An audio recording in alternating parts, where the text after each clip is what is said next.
Hello, everyone. Welcome to day 3 of Schoology's LEAP Assessment Bootcamp. My name is Kellie, Arie. I'm the Director of Instructional Strategy here at Schoology, and given that it's April, a lot of people have assessments on the brain, so we thought it'd be a good time to explore different aspects of assessment literacy, everything from building to managing to measuring progress through different assessment tools. So we have 5 days of webinars. We're in day 3.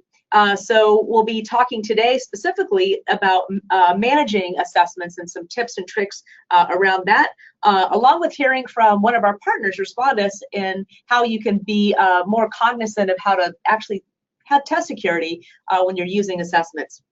I'm going to actually put a poll up into the window.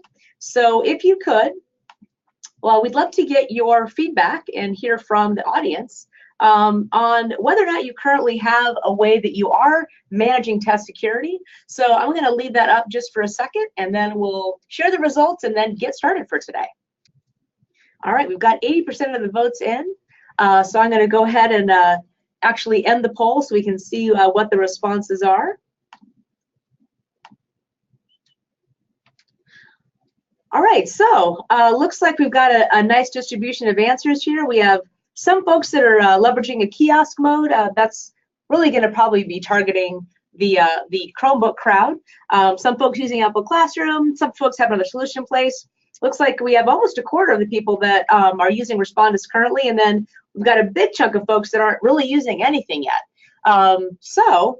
Great. Let's go ahead and get started for today. I'm going to go ahead and hide the poll. And let's kind of talk about what we're going to be doing today. So as I said, we've got 5 days of LEAP assessment webinars we've been doing. Day 1, we spent time talking about different types of assessments and how they should be used in terms of your instructional strategy, basically, your overall view of what's happening in the classroom.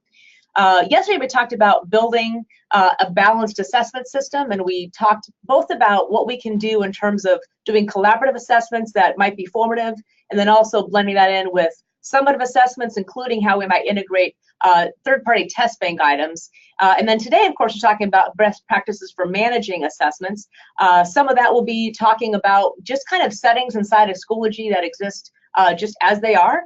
And then we'll also be talking a little bit about locking down some of those things in a much more defined way. Tomorrow, we're talking about measuring. So how do we really use the data we get from assessments to help inform that instruction? And then day 5 is really just going to be a deep dive and a walkthrough into the AMP platform. I am wearing a Schoology Champions shirt today. I've tried to pick a different shirt each day. Yesterday was my ambassador shirt because we had Brian Green on, who's one of our ambassadors. So the Champions program, if you're not aware of it, is a great thing we have going on to help people get connected with each other and really kind of share what they're doing with Schoology. It's gamified. It's a great program. So Bridget is actually, who is our customer marketing manager, I had a hard time saying that one, is going to put the link in the chat area. If you're interested about joining the Champions program or learning more, please visit that website and you can see some cool stuff about our Champions program. All right, so when we're talking about best practices for managing digital assessments, that can be a tricky proposition. And I think that one of the things that we need to talk about and think about today is once we've built that really quality assessment, how do we make sure that the data we get is actually valid? And we talked about the importance of actually building good question items and matching those to learning targets previously this week. But even if you build the best assessment ever, there's still some things you need to do in terms of making sure that you can make good inferences based on the assessment. And some of that's going to come down to the settings that you have and how you can minimize things like cheating so that you know that the information you get is really about the student. So joining me today, I've got Adam Larson, who is my friend and colleague. He's the Educational Solutions Director here at Schoology. Then we're also going to be joined by Arie Sowers, who's a Senior Product Specialist with Respondus. So again, thank you both for being part of today. I'm just going to give you just a second to introduce yourself and your background. So Adam, we'll start with you. So I'm Adam Larson, Educational Solutions Director here at Schoology. I've been with the company for about 3 years. I also have my own shirt. It's my Batman Schoology shirt. love to wear. I was actually a teacher for 5 years, and after that, I was a campus instructional technology specialist, and managing assessments is a big part of what I did. Because I would be running down the hallways as teachers were calling me up saying that their period 2 has access to their period 1 assessment. So I would do that quite a bit, and hopefully I'm here today to help people not have to run down the hallways. That's my goal. Good goal, Adam. All right, Arie. Hi everyone, I'm Arie Sowers with Respondus. I don't have a Schoology t-shirt, I'm sorry, but I am wearing blue. I hope that helps.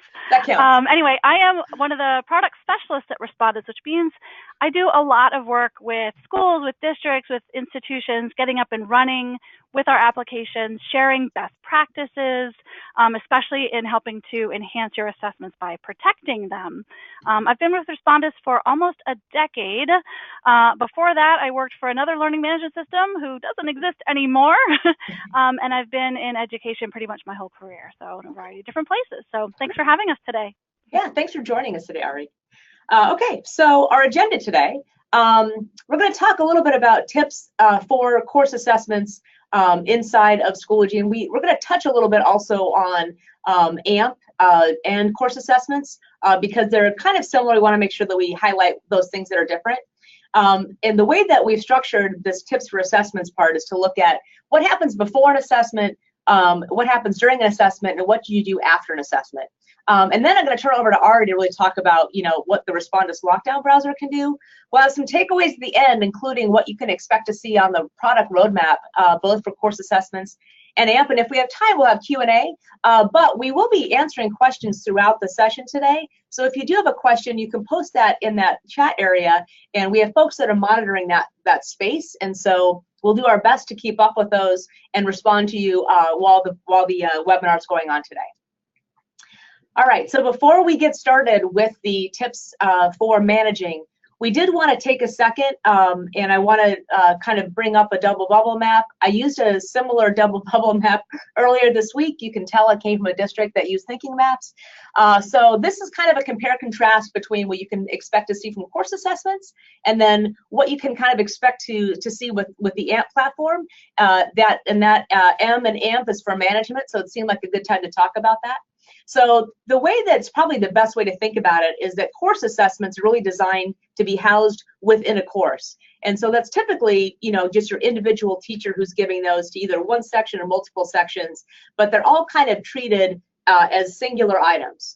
The data is kind of captured within that assessment.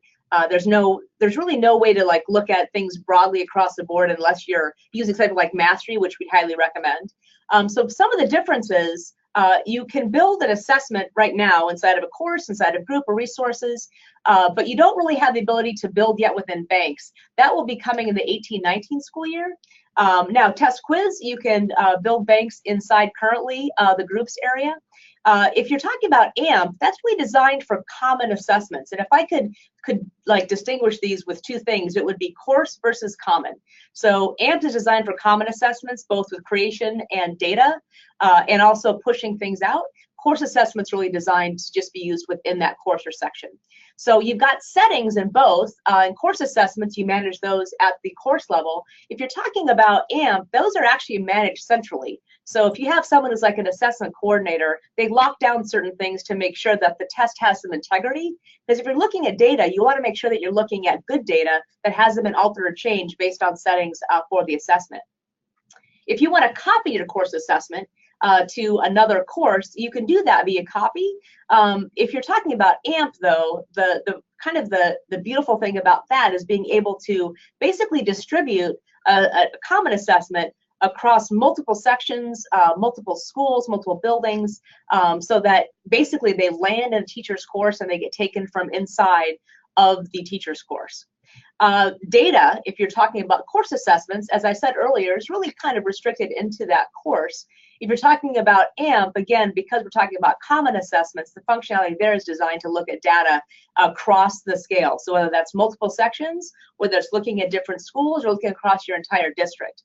And then finally, in terms of their purpose, course assessments are really great for what I would call individual assessments of different types. So formative, summative, but things that are really given by the individual teacher. If you're talking about common assessments, that's really what AMP was designed for. So in the middle, the green kind of area is about the things that are similar. So they both have tech enhanced items. They both align to standards, which is super important, as we know. They both have something called live progress that we'll be showing you later today. In terms of like working on any device, you can use iOS if you want to take the assessment there, or you can use a desktop or laptop or Chromebook. And then also rubrics. You can build rubrics to grade those constructed response items to give some more definitive feedback based on standards. Okay, so let's talk about those tips for assessment. And I'm actually, for this part, going to jump into the platform, and then Adam is going to help me drive through the things that he wants to highlight in terms of tips for before, during, and after. So as Kelly mentioned, we're going to be talking about tips before you give the assessment, tips after or during the assessment, and then after. That's kind of where we're going to be phrasing some of these things. So before, let's go and start off talking about assessments in general, whether it's a common assessment or a course assessment or a test quiz. I know there's a lot of those things out there. The big thing is that you need to make sure that the first time that any of your users are delivering an assessment it's a low stakes situation. Oftentimes you increase the anxiety and the concern when problems go wrong when teachers start off with that unit test. And that kind of brings me back to some of those memories of running down the hallway as a unit test that was created by a group of PLCs was actually being delivered by a teacher in an unprotected way. That's huge issue. So try to always start small. Start with a warm-up. Start with an exit ticket. Just kind of get used to that process, what things need to be turned on, what things need to be turned off. So that's my one kind of piece of advice to start off with right there from the very beginning. Okay. The second thing that I want to talk about too is that when you're building out your assessment, you really need to be, I think, tuning in to all the rest of the webinars that are being delivered, because a lot of times the way that you develop that assessment and build it out is going to really help with the actual process of securing that assessment and managing it. Sometimes using, instead of just like multiple choice, but using highlight image, or instead of just true false, having like the highlight hotspot. I mean, there's a lot of things in terms of building out the assessment that you kind of need to be aware of that way. But I know, Kelly, we were also talking, you were mentioning about the naming scheme also being an important piece. Yeah. Did you want to talk a little bit about that? Yeah, I think, when we're giving assessments, we want to be very transparent about, why we're giving an assessment and what students should expect to, have, either as is just measuring their learning, something that's going to count for a grade, or something that's really going to be formative. And the other thing is, when you're looking as a teacher at your grade book, or you're looking at your grades as a student, if you can use a consistent naming mechanism so that they recognize things that might be summative versus formative, or something might be practice versus not. There's lots of flexibility in terms of weighting things at 0 for 0 factor. But I think that's kind of important to just kind of think about, how do you want to name those so that they're clear? And I think the other thing is, if you're using AMP and you're an AMP customer, the icon for AMP and for course assessments looks the same. And so you can't really tell by looking if something is a common assessment or if it's something for the individual. So being able to distinguish that for students might be helpful as well. And that, of course, would be something you'd have to coordinate with that AMP assessment team. Awesome.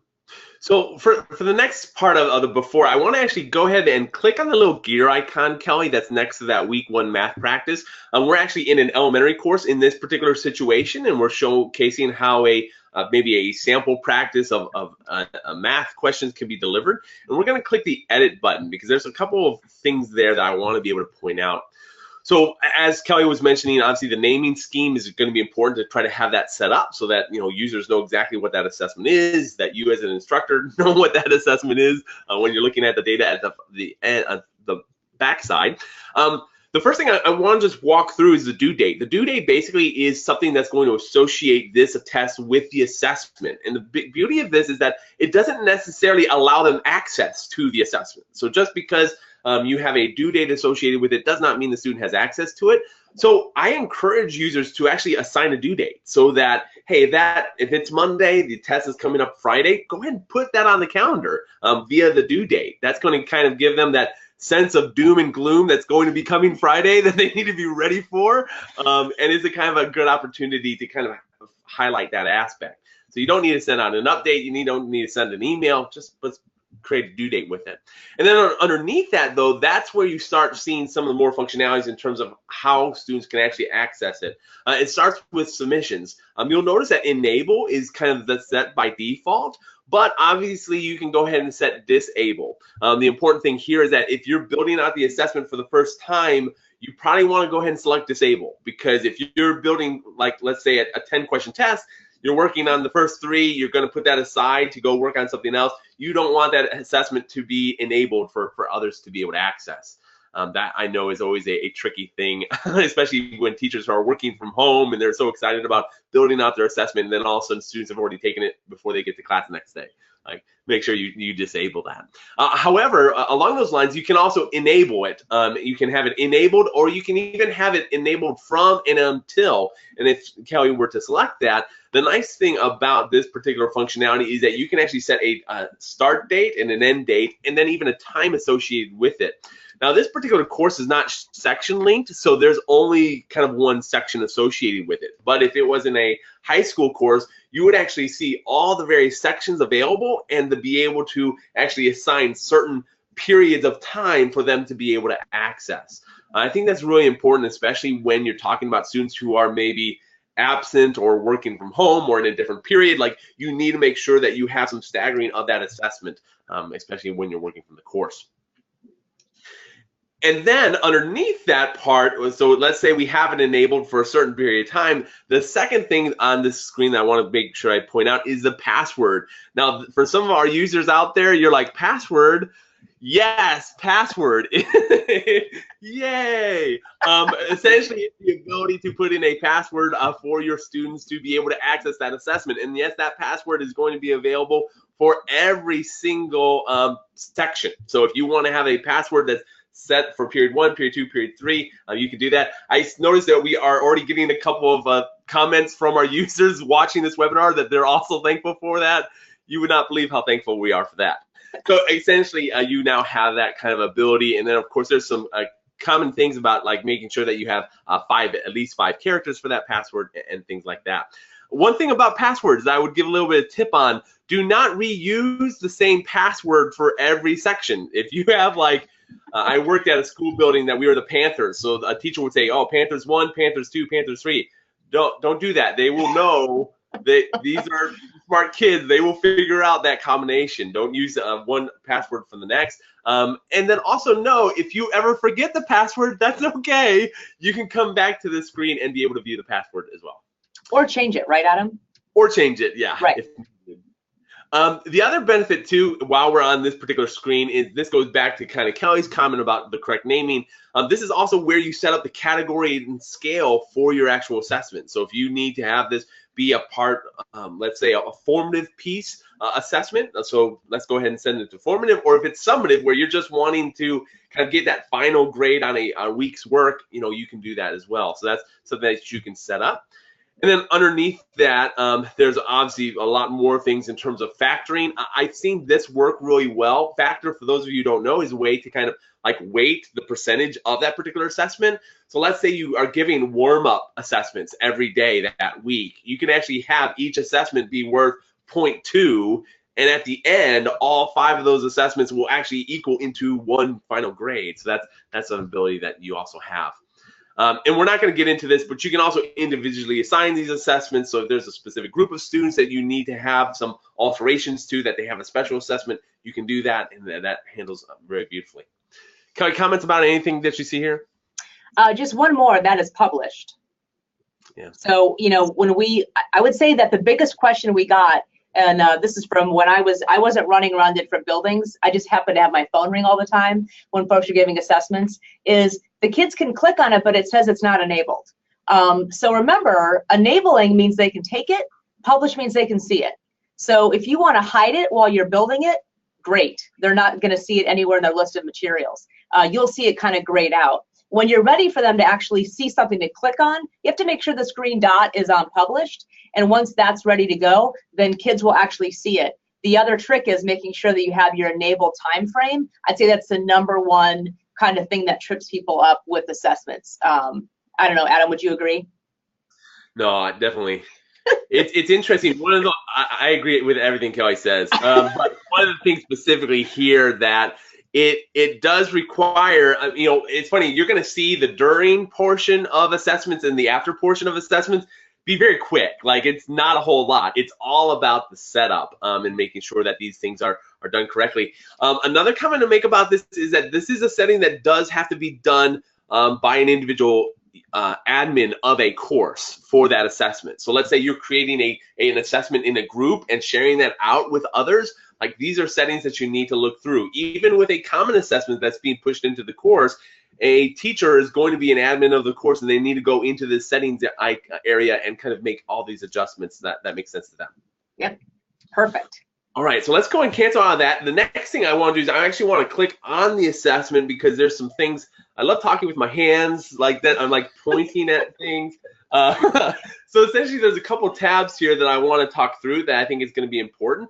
First is the setup area. The instructions, we're going to kind of go through each of these. Instructions are what the student's going to be able to receive at the very beginning, before they even launch that assessment. Basically, where the button normally is that says start attempt, that's where the instructions are going to show up.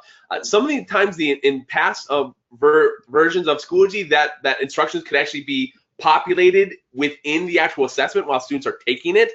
These instructions are only going to be available at the very beginning, so feel free to give them some needed information. Sometimes teachers actually set up a whole review in the instruction area before the students actually start the assessment. Maybe you offer them some test-taking strategies. Maybe you have a video for them to kind of refresh their minds about. Maybe it's really an assessment that you're using for review purposes, so you want them to have kind of everything before they even take it. All that's going to be available for you. The other big thing that I've seen with instructions, which I think has been a huge and a great use, is doing honor code kind of things. So like, if your particular school district has an honor code about cheating and things like that, have just a little window that says, hey, remember, during this assessment, we are expecting you to do the following, and not following that will result in these kind of things. Now, thankfully, Respondus is here with us, and they're going to talk more about what their solution is going to be able to offer besides just a nice wagging finger. But instructions is a great place to kind of do that. Yeah, and I want to jump in there, Adam, for a second and talk about. I said we should be pretty transparent when we're testing or doing anything with students for what our purpose is. I think when you have students cheating, it's because their only thought is the grade. And I think that if we can be much more deliberate about telling them that the reason I'm giving you this assessment is because I really need to know what you know.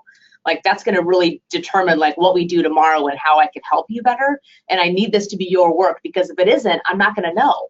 And so I think that if we can also preface the instructions with, hey, how am I using this assessment, and why does it need to be your original work? And then also, is it going to count? Is this formative or summative? Either way, I think that students should be, pretty aware of exactly what to expect once they actually submit that assessment. Yeah, that's great. Some of the other things that you're going to see on the screen too, like assessment settings. This is something that Kellie and I talked about actually quite a bit. The first one there is the time limit. The time limit is very nice because it does a forced submission. So after a certain period of time, if the student hasn't completed that assessment, it will automatically submit that assessment for the student. I think live progress is going to help with some of that, and we'll talk about that later on, but it's a great kind of functionality there. The only issue that we've seen with that is that notorious fifth period, fourth period lunch break. So if you have a course that has a lunch right smack dab in the middle, that's something that you need to be aware of and something that you can adjust for, but just be aware of that particular one. Also, the setting here is the questions are randomly ordered. This is a hugely powerful way to make sure that students who are even sitting right smack dab next to each other aren't going to have the same assessment, so that when they're actually having a question number one, their question one is different than the other student's question number one. We didn't talk about this a whole lot. There's even ways within questions, like a multiple choice question, where you can actually randomize the answer options. So let's say they even were able to recognize the same kind of language for one question to the next. Those answer choices can also be randomized. Now, ultimately, whether you randomize your questions or randomize your answer choices, there's still ways for students to get around it. So this also comes to the kind of question of, what kind of questions that you're building, and we'll talk about that kind of in a moment, but just know that that's available. And then also the ability to show points for each question during the attempt. This is really important if just thinking through the assessments that you give in general, like, are you having certain questions that are worth more than others? That you should be thinking through that as you're building out those assessments. Like there might be a question that's kind of just a low Bloom taxonomy type level that you're just wanting to know if they remember this information. But then another question is like an essay where it needs to be valued more. And then providing that information to the student is an important part too. As Kelly was mentioning, transparency is always big. Yeah, now, if you don't want to give them a hint about how many answers that they should have correct on something, you've got a multiple correct question and you want them to select 3 of them. If they see that it's worth 3 points, that's going to be a little indicator. So I think it goes back to purpose. So just think about, and also, for some students, seeing the possible points can be kind of a stressful thing for them. So it really kind of depends. I think this one's very flexible. I guess just be intentional about what your setting is here. Yeah. Some of the other things that are going to be available with the new assessment kind of like taking tool is the toolbar specifically. Things like that are going to be just helpful for that overall test taking process. So if they want to flag a question, they have the ability to flag the question. It's a really actually a nice window that pops up that allows them to see at a glance all the questions that are in the assessment and which questions specifically are flagged. You have also the ability for students to eliminate answer choices. So if they're doing, for instance, that multiple choice and they know that it's not B or D, but it's like an A or C, that's available. Just so we set up right expectations, it will not eliminate answer choices for the students. It's not like Lifeline. We're not doing the Who Wants to Be a Millionaire with our assessment taking. They have to eliminate the answer choices themselves, just so you know that. And then also there's some other tools that are available within the assessment, like a calculator, even a calculator that's a scientific calculator that allows students to be able to have access to, and then the ruler and protractor, which are really fun tools to be able to turn on that's not going to be able to be used by probably all of our English teachers, let's say, but there's still some neat kind of functionality. And as we mentioned earlier this week, we talked about building questions. Right now, this is for the assessment in general. So you can enable these and they're available for the students for all questions. Coming very soon is the ability to actually drill that down at the question level. So you can actually say like, well, for question 10, I definitely want them to use a calculator, but for the others, I don't want that to be available. Awesome. Yeah, I think that's going to be a great feature that's going to be available to our users as they're building out things. And the last, probably most important part of the student settings, I would say, is this allows students to view results after an attempt is submitted. So the default is no. So the default is for them not to see kind of their results after the attempt.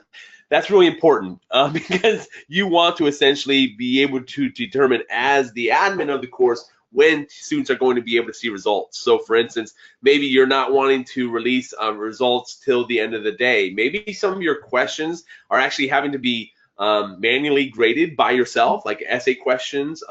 You don't want to have grades just popping up at random times as you're going through them. You want it to be delivered at a certain time. So you definitely will want to think through that process. Underneath no, though, there's also the yes, which basically allows them to see their overall score, what they achieved on that assessment. And then the big kahuna is the yes with correct answers, which basically allows them to see that entire assessment with the questions and the answer choices and the ability to actually determine what the correct answer was. That is something that you do not want to release until the very end. That's definitely something that you don't want to kind of provide period 1 before period 2 gets there because they like to talk in the hallway. I've seen it. I've been there, done that. So just know that that's a functionality that you need to kind of allow. Some teachers too, and we didn't talk about this yet, Kelly, but there's even that preview button at the top. That preview button actually allows you to go through the entire assessment. So if you still want to review that assessment with your class, you can still do that without necessarily opening up everything too. So there's some functionality there. Yeah, and I actually want to add something about the students viewing results after an attempt is submitted. I think another thing to think about is, have all students taken the assessment yet? So even at the end of a day, you might have had all 4 sections who've taken an assessment, but you might have had a handful of kids who were missing that day. If you leave this at no, then you'll be kind of ensured that regardless, when they take it, other kids wouldn't have been able to see the test that they'd taken. And I think that's important because we have a lot of people that ask about, what if I have a missing student? Do I have to individually assign that test? If you have the number of attempts, and Adam was probably going to get into this, sorry, Adam, at just one time, even if a student has taken the assessment, if they click on it, it will say you've exceeded the maximum number of allowed attempts. So there's no way for a student who's already taken it to get back into it. So you don't necessarily need to individually assign something for an absent student. You just need to make sure your settings are they're basically thoughtful about what to do with absent students. And then also the other nice thing too is that later on we'll click on student attempts, but essentially student attempts allows you to see everyone that has not actually submitted to that assessment. So you'll be able to kind of quickly identify where those students that are needing to actually take that assessment. Not to mention overdue notices that students receive. And then also the last thing on here is the final grade is determined by. So essentially you have the ability, if they're having multiple attempts, to have it be an average or average, actually rather highest score and then last score. Now, was average used to be one of those things, Kelly? Did I just misspeak there? I think we see average when we look at mastery. Gotcha. Okay. Yeah. So basically you can have the highest score, so whatever the attempt that you want, or the last score. Obviously, if you are doing the only one attempt, that's going to be both. So you can choose whichever one that you want. Also, too, when you are actually probably having the students take it multiple times, the scoring might not be as important for you because you're just wanting to showcase that the students are actually learning that information. Anything more about the setup kind of area, Kelly, that you're thinking of? Nope, we probably need to move on because we want to make sure we leave enough time for Arie too. Yep. So the good news is that that's the kind of the before step. It's a kind of it's a lengthy process talking through everything, but as you understand what settings that you need to click on, this becomes a very quick and easy process. Actually, one of the things that Kelly and I were talking about, something that I did with districts that I was a part of, is we created like little cheat sheets. Like, here's the things that you need to make sure that are done before you can deliver that assessment. I know that we're talking with marketing right now to figure out how if we can create some nice Schoology swag around that. But basically, it's going to be, if you have your users having these specific things in mind, that's super important. Okay. Oh, one quick thing, Adam, sorry. We did see a lot of questions that came up while we were showing password, asking if that was AMP specific, course assessment specific, or both. Yeah, so password protection is going to be available for all the assessments that happen in Schoology, whether it's a course assessment or a common assessment. But not test quiz.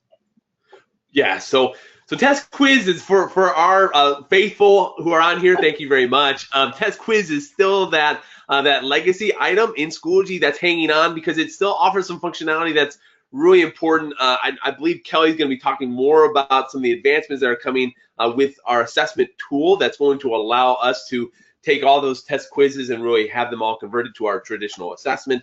But yes, that's a good kind of clarification there. Okay. All right, so let's go ahead and talk about during. And for this, I want to click on a new tab, which is the Live Progress tab. This is something that, again, is for our new assessment, whether it's course or common. But this is a kind of a setup that's really going to allow your teachers to have a better clarity about what's going on in the assessment. And again, I'm thankful for that Arie and Respondus are here because they're going to be having a lot to say about that during the assessment portion and how they can help. But basically, during the assessment, a teacher can refer to the live progress and see a couple of things. First, on the left-hand side, you see all the students that are associated with this particular assessment as they're taking it. The one right next to it is their status, so you can see if they've started it or if they haven't. You can see if they've submitted. This is hugely important, especially kind of at the end of the period, to check this, because before your students actually exit out of that classroom, you need to make sure that everyone has actually submitted that assessment. So that's something that you definitely would advise an instructor to be able to kind of look at through this time. The current item just kind of shows where they are at in that assessment, question 1, question 2, question 3. It does not give them so we've had some of this confusion come up. It doesn't give you like a window into what they're doing. This is not like a classroom management solution. It's simply what question are they on. So if they have, let's say they raise their hand saying that they have a particular question, you can kind of see what question they're on. Of course, I guess I could always tell you that, but basically it's a great way overall to see that. Progress just shows how much of the assessment they've actually completed or actually made an attempt on. The time spent just showcases how much time they've actually spent on the assessment. That was really important, especially if your teachers are not kind of paying attention to the accessibility and submissions in terms of like passwords and stuff. If you see a student that's been on there for 2 hours, there's something going on there. So that's definitely something that you need to kind of glance at. And then lastly, the flagged items is a great way for you to kind of, be hovering in that particular area, because if a student is flagging a lot of items, they might want to ask you a question, or they might need to ask you a question. That's something that you need to be aware of. Now, the interesting thing, and Kelly, I think you said it really well, and I don't want to steal your thunder on this, but essentially, live progress does not mean that the teacher sits at their desk. Right. And how did you say that? I want you to say that. I think I said proximity is our best tool. So you should always be actively monitoring the room. So this can be super helpful, and you could even put this on an iPad as long as you launch it into the browser view. You can see this happening, but really us walking around the room is one of our best security options that we've got. Yeah, and that's again, even Respondus, when they get a chance to kind of demonstrate what they're doing, they're still believers in proximity too. Like, yes, we're going to have a lot of tools that are going to help, but it's not a set it and forget it kind of thing. Like this assessment is just as much a time for teachers to engage their classroom as a lot of the other things that they do. You just don't have to talk as much, so that's a good thing. Right. So those were really the two big things with the during, and then the last thing about is the after the assessment. And one of the things that we would just obviously talk here is that after that assessment, you would scroll down to the setup area. If, as Kelly mentioned, all the students have actually submitted, you have the ability to actually allow them to see their results, or to be able to see yes with correct answers. Also, if you click on student attempts, we're not going to spend a lot of time here, but essentially student attempts allows you to see all the various submissions that students made, what the status was, grades that they scored, and even the ability to jump in and start assessing those students. I know there's some more functionality coming down the pike with some of the data as it pulls into Mastery and Gradebook, and offers item analysis here at the assessment level 2 that I think Kelly's going to get into. But that's really it. Most of the tips and strategies when it comes to assessments is all about that before aspect. Set it up right so that you can benefit from that kind of time. Right. Adam, awesome. That was great. Thank you. I'm going to actually switch presenter mode now over to Arie, and then Adam and I are going to see ourselves out so we can actually see what Respondus can do. All right. So Arie, are you ready? I am. Okay. All right. Thanks, everyone. I'm just going to show my screen. Make sure you can see me all right. So I'm not going to take too long. I think Adam talked about some of the things that I would have shared too with best practices for developing and setting up your assessments. But, here at Respondus, we focus on a couple of specific things. We help people with their challenges with online tests. To name a few that come up on our radar a lot, number one is really the security of those online tests. You want to maintain the integrity of the exam. You want to prevent students from accessing resources they shouldn't be accessing, like Googling for answers or using their notes or other things like that. You want to protect the content of the test. Instructors, you spend a lot of time and energy developing your assessments, the questions, the answers, the point, all that stuff, and you don't want it winding up in a file someplace where students could reuse and share the content.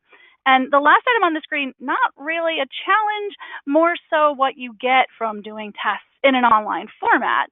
You get flexibility, you get convenience, things like automatic grading, immediate feedback, institutional data, no paper, no Scantrons, no photocopies. All of it's done nice and neatly within the Schoology platform. So what we do is we develop applications that help with online assessments, and I'm going to talk about just one of them today. It's called Lockdown Browser. It is a browser that is used to take a test, a quiz in Schoology. So its job is, as its name implies, to lock down the test environment. It's generally used in proctored settings, which is, a lot of what we're talking about. You're in the classroom with your students. They're in a computer lab. There's somebody watching them, that proximity thing that Adam was talking about.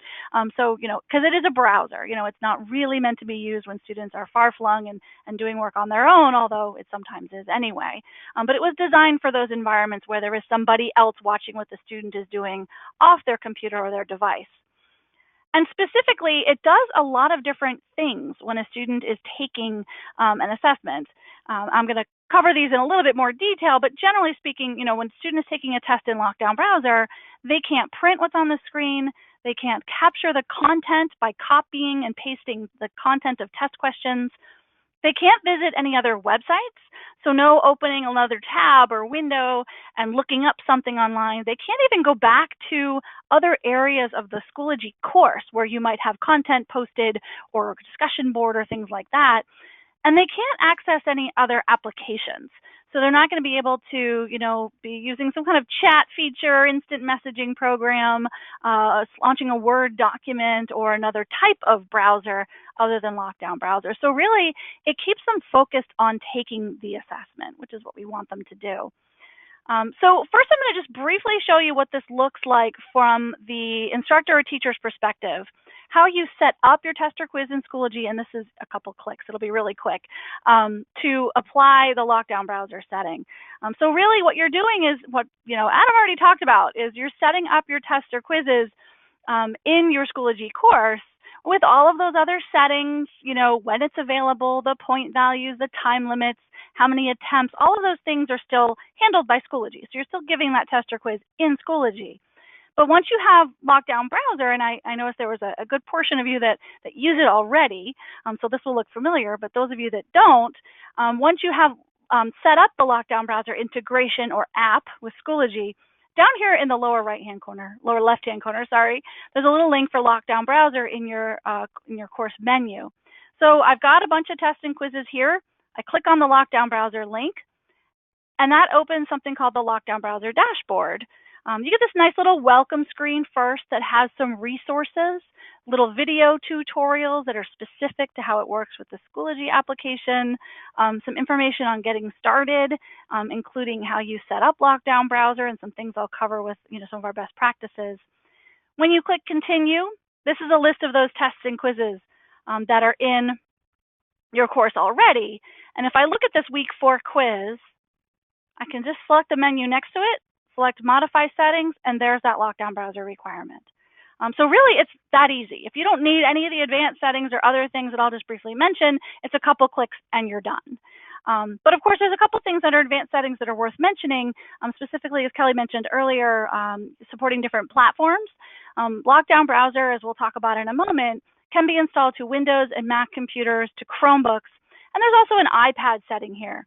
So if you want students to be able to take their assessments from the iPad app and launch Lockdown Browser that way, you can allow them to do that here if you're using iPads at your school. I won't go into all of these settings here. Some of these are self-explanatory, or there's little links to explain how they work. But what I'm just going to do is save and close those settings. And now our week 4 quiz right here, it says required in the Lockdown Browser column. So now you know that this quiz requires Lockdown Browser. Students are going to have to use the special browser in order to take it.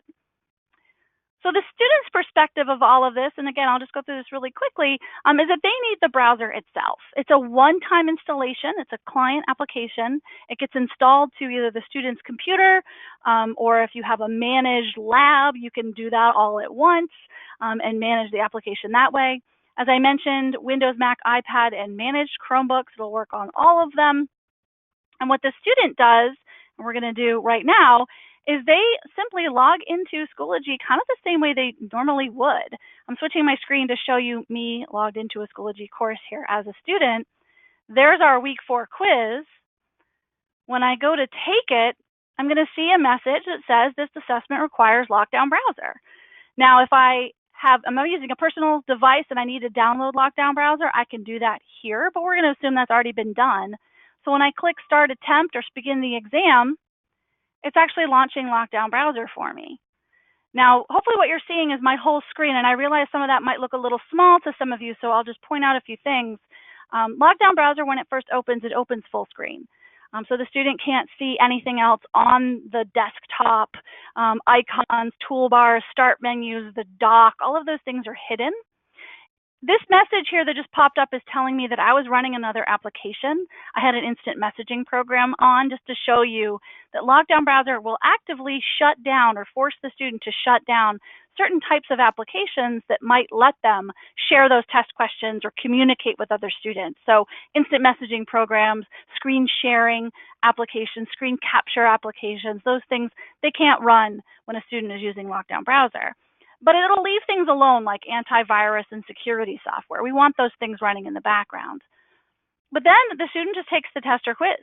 This is it in Lockdown Browser. The quiz questions, the content, all the settings are exactly the same as what you would expect to see in a Schoology test or quiz.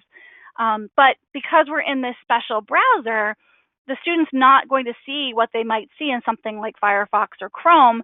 There's no web address field here at the top. There's no way to resize or minimize this window. There's no file edit help menu. I know you're not going to be able to see this, so trust me, but if I hit Alt-Tab or Control-P or any of those keyboard shortcuts, function keys, command keys, all those things are disabled. So the student cannot, Control-P and print the screen or use the right-click mouse menu button to access other resources on the computer. And this is a really good thing too, because one of the things that is really easy to happen with students taking tests in an online environment is for them to get distracted.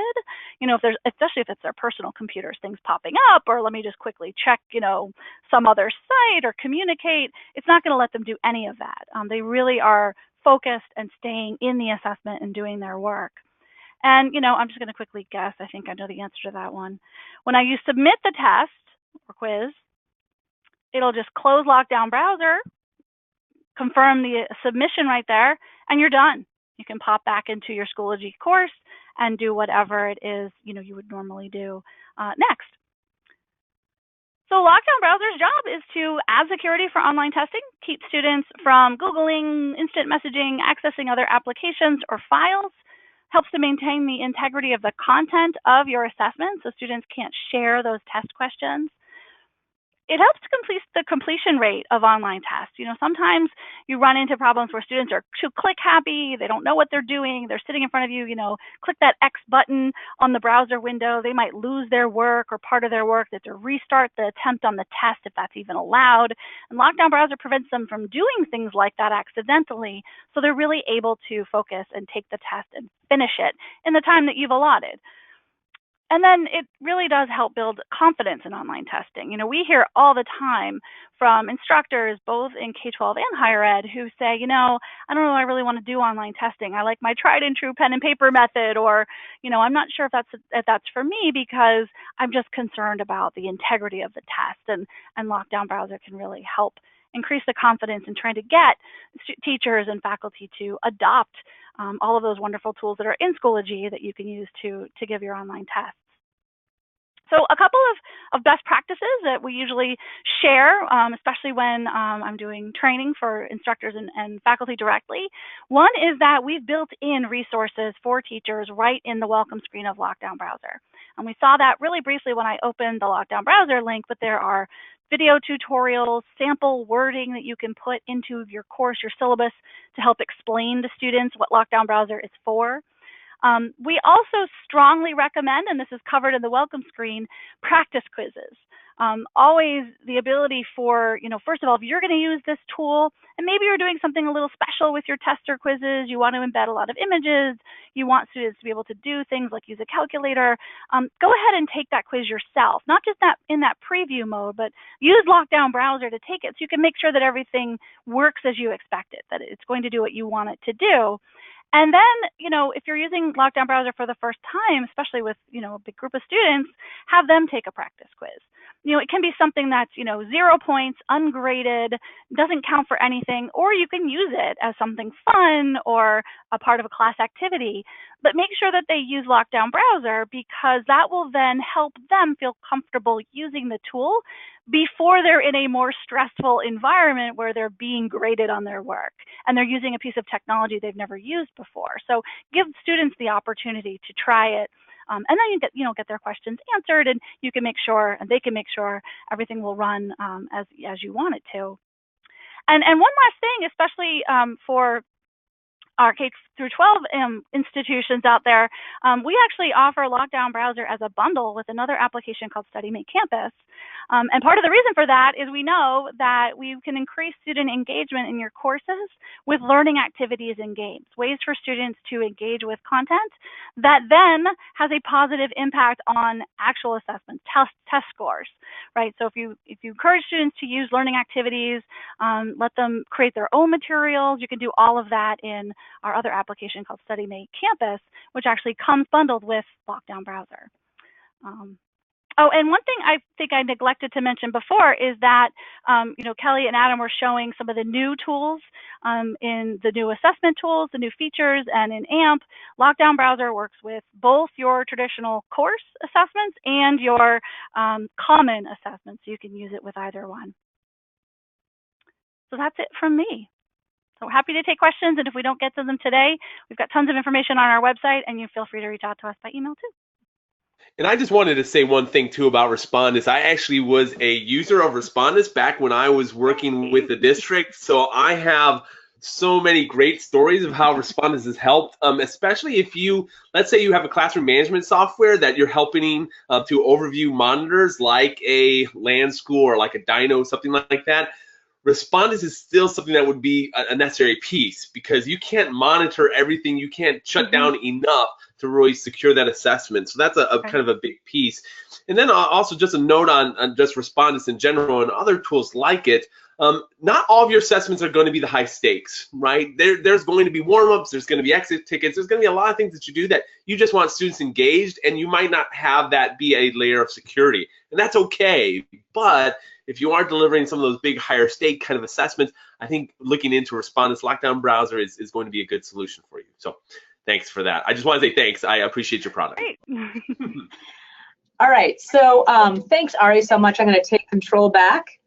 And hang on a second. I'm going to show one of my screens. I've got several going at once. So one of the things that I think we really want to highlight also is, there are a lot of good questions that came up throughout that presentation. We will be responding to some of those, but I did want to give a shout out to Bob Schutz, who reminded me that the password feature inside of those assessments would work really well for something like gamification. And so anyway, I just wanted to point that out as well. All right, so as we kind of wrap up today, I want to take a moment to talk about takeaways. So we've got a lot of questions in the chat area about, upcoming features and things that are currently available. So for the course assessments roadmap, and we're talking now about this current school year we're in, so 2017, 2018, these are things we mentioned earlier this week, but the ability to upload audio and video files for students that might need that accommodation will be available shortly, with the ability to use that recording tool a little bit later down the road. Image upload for responses, especially in multiple choice options, that was a highly requested feature, along with resizing tools that also is going to be available in the near future, along with those question-specific tools that I mentioned before. And then this is another one that's been highly requested, and part of the reason why I think some people have not been able to migrate from test quiz yet is that ability to print an assessment so that when you actually push that out, you might have kids that have an accommodation and need something to be printed. So that'll be available with also the ability to put data then into the gradebook so that you can capture some of that stuff if you've aligned to those learning targets. Course assessments for next year, we talked about this yesterday, the ability to add assessment items into a bank in a group, for example. So that will be available during the 18-19 school year. And then for AMP, we talked about test bank support through KDS, Key Data Systems, with their Inspect product. That'll be hitting the product very soon. That's also this current school year. And then bulk selection of multiple sections for distribution. So if you just send something to 200 sections, you can do that with one click. So that'll be coming in the 18-19 school year. Yay. Yay. All right, so we're gonna, we have some resources here that we've added. We realize that those of you that are watching, we can put these inside of the chat window currently. We'll try to figure out a way to make these actually part of the YouTube video once this is made available publicly. So these are things that can be clickable. We've got a couple things to our Schoology support area. We have a lot of questions about what's gonna happen to test quiz. have no fear, test quiz will be around for the entire 18-19 school year as we bring some of the functionality over into course assessments, and we will be providing a way to migrate that content or convert it from test quiz into course assessments. A couple of articles about being smart about security during the digital age, and then there's a really good assessment design toolkit from the U.S. Department of Ed that's worth a look if you're also thinking about the design aspect of assessments. All right, so we are running up to the last minute. So just as a reminder, we'll be talking about measuring the aspect of looking at student data tomorrow, and then looking at the AMP product in a deeper way on Friday. We just want to thank everybody who's come. This is part of kind of our new focus on doing LEAP. We've been doing that every month on the third Thursday. That will continue. So if this has been helpful, remember we do have this on a regular monthly basis. We did a special thing this week for Assessment Bootcamp, but we also are kind of thinking about new ways to share things with you, our current customers, things that are pertinent and relevant for what you do on a day-to-day basis, because we so appreciate what you do. Adam and Arie, thanks again for joining us and sharing all that great info. Everyone else, happy Wednesday. And hopefully we will see you tomorrow as we continue Assessment Bootcamp. Have a great day.